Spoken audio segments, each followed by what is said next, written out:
approach to recruitment? You want first place, come play with me. You want second place, go somewhere else. Like I would watch Magic play. I'd watch Michael play. And I would see them do these unbelievable things, and I'd say, you know, can I get to that level? I don't know, but let's find out.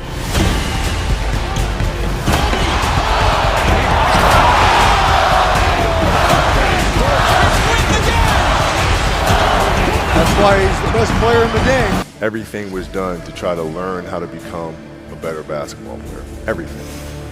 And so when you have that point of view, then literally the world becomes your library to help you to become better at your craft. So because you know what you want, the world's giving you exactly the information you need to become better at it. Because you know what you're looking for. So many guys tell stories about your work ethic. Yeah. What was really your work ethic like, and for how long did you stay disciplined? Well, I mean, every day. I mean, since 20 years. It was an everyday process and trying to figure out strengths and weaknesses. For example, jumping ability. Man, my vertical was a 40, it wasn't a 46 or a 45. My hands are big, but they're not massive. Right? So you got to figure out ways to strengthen them so your hands are strong enough to be able to palm a ball and do the things that you need to do. Quickness, I was quick, but not insanely quick. I was fast, but not ridiculously fast. Right? So I had to rely on skill a lot more. I had to rely on angles a lot more. I had to study the game a lot more. And but I enjoyed it though. So like from the time I can remember when I started watching the game, I studied the game and it just never changed. It's a good separation for me, emotionally, to be able to put myself in a place where at practice or when I'm training or during games, I switch my mind to something else. I switch my mode into something else, right? For me, it's the equivalent of Maximus Decimus Meridius in Gladiator picking up the dirt, smelling the dirt. It's go time, right? So that was my mental switch. It was like an actor getting ready for a film. You got to put yourself in that cage. When you're in that cage, you are that character. And then when you leave there, it's something completely different. But when I'm in that cage, bro, don't touch me, don't talk to me. Just leave me alone. How did you get mentally and emotionally so strong where it doesn't bother you? Well, you got to look at the reality of the situation. Like for me, it's not, you kind of got to get over yourself. It's not about you, man. Like, okay, you feel embarrassed. You're not that important. Like, get over yourself. That's where you go. Get over yourself, right? Like you're worried about how people may perceive you, and like you're walking around and it's embarrassing because you shot 5 air balls. Get over yourself, right? And then after that, it's okay, well, why did those air balls happen? Got it. High school, year before, we played 35 games, max, right? Week in between, spaced out, plenty of time to rest. In the NBA, it's back to back to back to back to back to back to back. I didn't have the legs. So you look at the shot, every shot was online. Every shot was online, but every shot was short.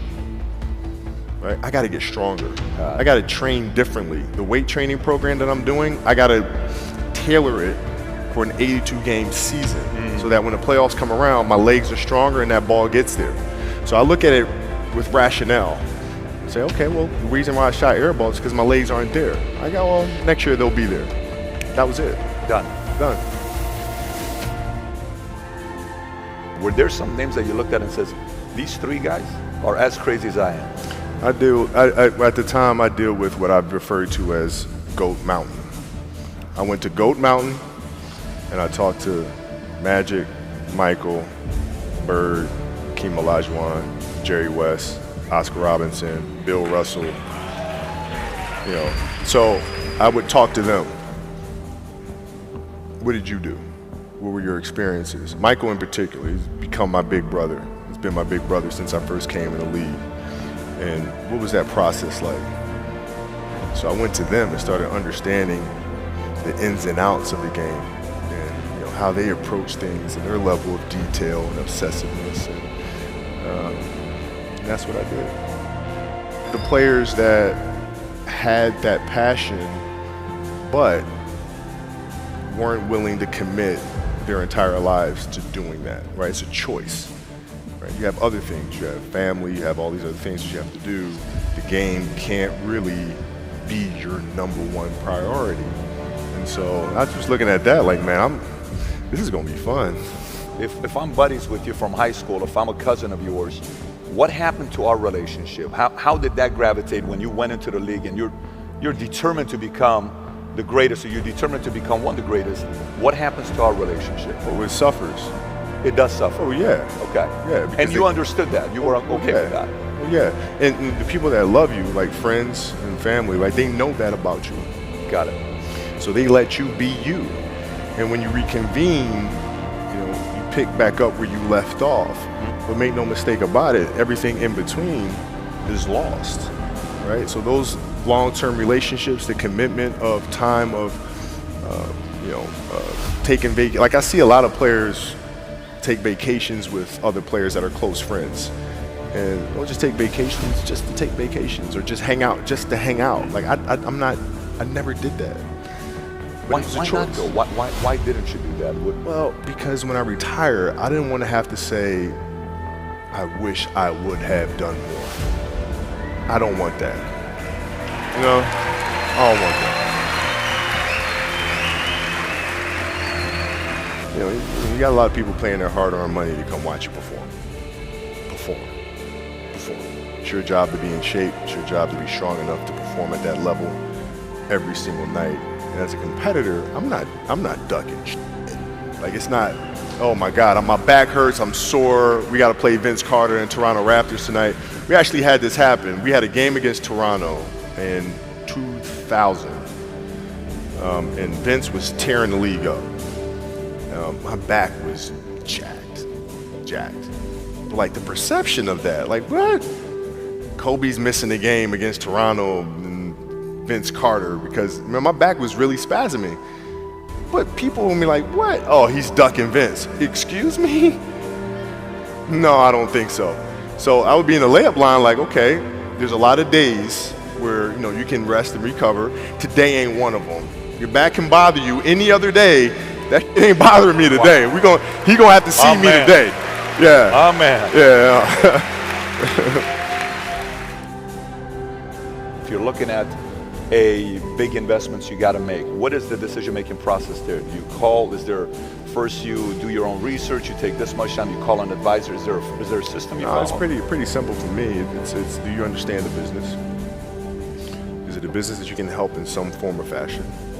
What are the barriers of entry to that business? And then the entrepreneurs themselves, the company itself, right? Do they have a culture that you believe is sustainable? Are these leaders people that you believe in? Are they people that are obsessives? And in turn, have they created a culture of obsessiveness? So I tend to look at those 4 factors, and that's it. That's big right there, by the way. I don't know if you guys caught that right there. That's pretty massive right there. Same determination. What's your current work schedule look like today? It's different because I personally am not writing every word of the novels. I am not animating the films. What I have to do now is make sure that the people that we bring in, these obsessives that we bring in, are challenging themselves to do the best job that they think they can do. That's what I'm there for, is for them to constantly look in the mirror and self-assess and challenge themselves. If we have a project and you're saying, okay, I can do that, that's not the project we want. The projects that say, I don't know if I can animate that. I don't know how to write that story. I don't know how to do that. Those are the things we want, because through that curiosity, you'll reach a level that you didn't think was possible. And so running the studio, that's what I'm doing.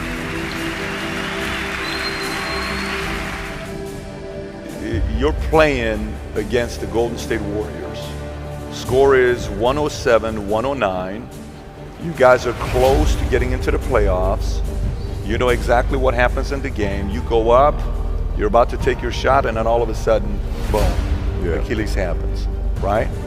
He went and hit the free throws, and then you walked off the stage. Yeah. You got the surgery done. when I went in the trainer's room, my kids are in there, and you know they're looking at you and stuff, and I'm looking at them, and I'm like, you know, it's all right. Dad's gonna be all right. We'll be fine. We'll be all right. We'll be all right. We'll be all right. And as a parent, you gotta set the example. You gotta set the example. This is another obstacle. This obstacle cannot define me. It's not going to cripple me. It's not going to be responsible for me stepping away for the game that I love. I'm going to step away on my own terms. And that's when the decision was made that, you know what? I'm doing it. I'm doing it. You're a freaking beast, bro. Yeah, hey.